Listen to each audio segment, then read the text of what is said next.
Assalamualaikum warahmatullahi wabarakatuh. Perkenalkan, nama saya Zahra Dinisha dengan NIM 195101004. Jadi saya dari kelompok 13 yang membahas mengenai hadis doif. Jadi di video part pertama ini akan saya bahas itu mengenai pengertian dari hadis doif, kriteria dari hadis doif, dan yang terakhir adalah kehujahan dan juga syarat dalam mengamalkan hadis doif. Kita mulai dari pengertian dari hadis doif.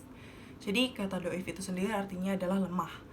Maka secara etimologi, hadis doif itu artinya adalah hadis yang lemah atau hadis yang kurang kuat. Seperti pendapat beberapa ulama. Yang pertama itu ada menurut Ibnu Sahla. Jadi beliau itu mengatakan bahwa hadis doif itu adalah setiap hadis yang tidak terkumpul di dalamnya sifat-sifat hadis sahih dan juga sifat-sifat hadis hasan. Nah, adapun sifat dari hadis sahih itu adalah bersambungnya sanad, adilnya perawi, dobitnya perawi, tidak adanya syadz, dan tidak adanya ilat. Nah, ada juga menurut dari Abu Syuhbah yang mengatakan bahwa suatu hadis yang di dalamnya tidak memenuhi syarat-syarat hadis sahih dan hasan, maka dikategorikan sebagai hadis doif. Nah, syarat-syaratnya ini tuh yang pertama, bersambungnya sanad, yang kedua adilnya perawi, yang ketiga selamat dari banyak salah dan lupa atau dobit, yang keempat selamat dari syadz, yang kelima selamat dari ilat, dan yang keenam dari arah lain. Jika suatu hadis itu yang sanadnya mastur, maka hadis tersebut tidak buruk, tidak banyak salah, dan tidak palsu. Nah, selanjutnya itu kriteria dari hadis doif.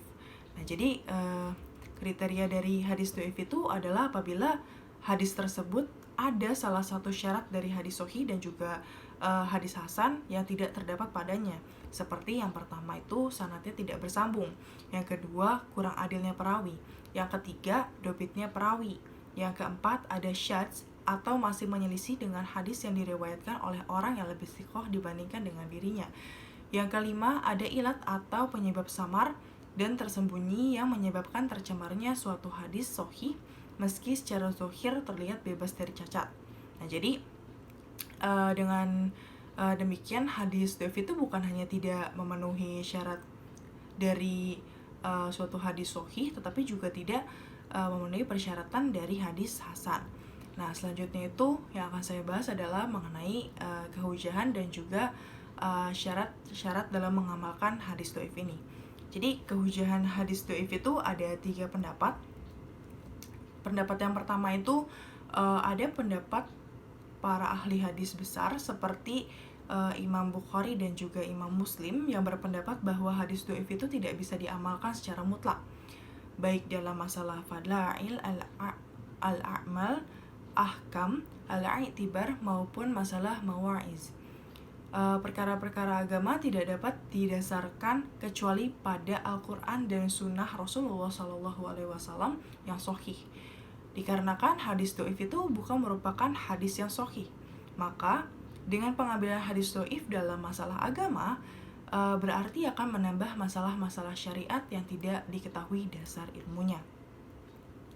Ada juga pendapat yang kedua, yaitu hadis doif itu bisa diamalkan secara mutlak, sebagaimana Imam Al-Suyuti mengatakan bahwa Imam Abu Daud dan juga Imam Ahmad keduanya berpendapat bahwa hadis doif itu lebih kuat daripada ro'yu perorangan. Nah, pendapat yang ketiga itu hadis doif itu bisa digunakan dalam masalah fadla'il mawa'id atau yang sejenis bila memenuhi beberapa persyaratan. Ibnu Hajar itu mensyaratkan hadis doif yang dapat diamalkan itu adalah yang pertama, kedoifannya tidak terlalu sehingga tidak tercakup di dalamnya tuh seorang pendusta atau yang tertuduh pendusta, yang melakukan penyendirian, juga orang yang terlalu sering melakukan kesalahan. Yang kedua itu hadis doif tersebut masuk ke dalam cakupan hadis pokok yang bisa diamalkan dan tidak keluar dari kaidah Islam. Yang ketiga, ketika mengamalkannya tidak meyakini bahwa hadis itu berstatus kuat, tapi sekedar berhati-hati. Nah, yang keempat itu fadla'il dan yang sejenis, seperti mawats, al-targhib, wa al-tarhib, bukan masalah akidah dan hukum. Demikian yang dapat saya sampaikan. Kurang lebihnya mohon maaf. Wassalamualaikum warahmatullahi wabarakatuh.